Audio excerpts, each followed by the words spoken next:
na naman mga kabutcher, panoorin nyo kung paano kami magawa ng beef sausage dito. Yan. Mano-mano lang ito mga kabutcher. Ito pala yung sausage skin ng baka. Medyo maliit siya, kaya panoorin nyo. Ganito lang kayo magawa. Yan. Mano-mano yung machine namin. Wala kami yung di kuryente ngayon. Pero sa ibang branch, meron kami doon di kuryente mga kabutcher. Yan. Kita niyo yan mga kabutcher. Ganyan lang paano. Control lang itong kamay ko dito sa kabila. Para hindi siya masiksik. Kasi tatali pa ito mamaya mga kabutcher. Pakita ko sa inyo kung gaano kahaba. Mamaya tatali lang ito ng mano-mano lang din mga kabutcher. Pakita ko sa inyo mamaya.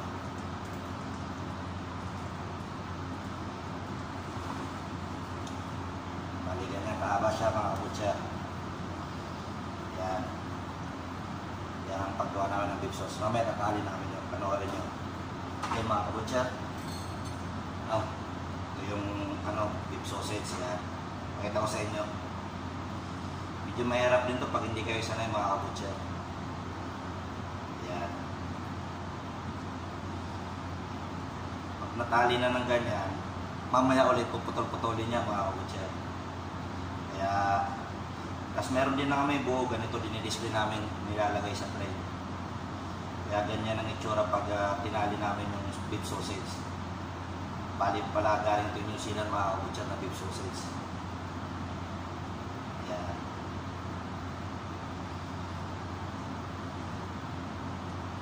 Pag nilagay namin sa tray, bali buo ito, mahaba ito siya. Pero pag pinutol, papakita sa inyo kung paano ko ilalagay sa small tray. Yan, ganyan ang itsura niya mga kabutcher. Yan, pag binuhol-buhol na. Kaya mamaya pakita ko sa inyo kung paano ko ilagay sa tray at putulin. Okay? Klase yung pag-display namin dito sa sa beef sausage. Yan, panoorin nyo.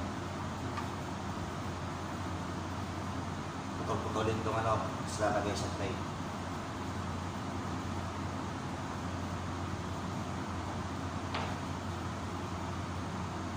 Panoorin nyo mga kabutcher.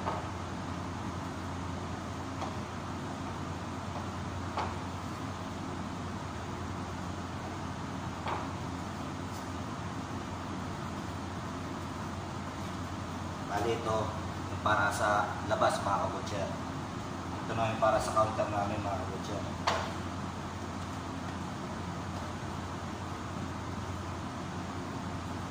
Kaya itong sa counter naman may maganda yung design niya mga kabutcher.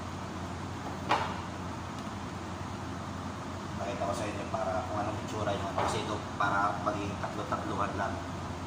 Para sa counter ito mga kabutcher.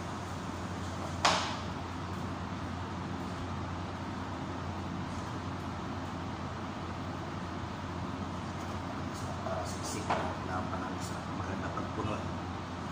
Kaya pinupuno ito mga kabutcher. Yan. Ito maganda ito mga kabutcher. May design siya. Bali, yan ang niya. Yan, papakita ko sa inyo mga kabutcher. Yan. Bali, yan ang para sa counter namin. Bali, dalawang klaseng display namin ng beef sausage. Kaya hanggang dito na lang. Sana may matutunan kayo. Okay mga kabutcher. God bless.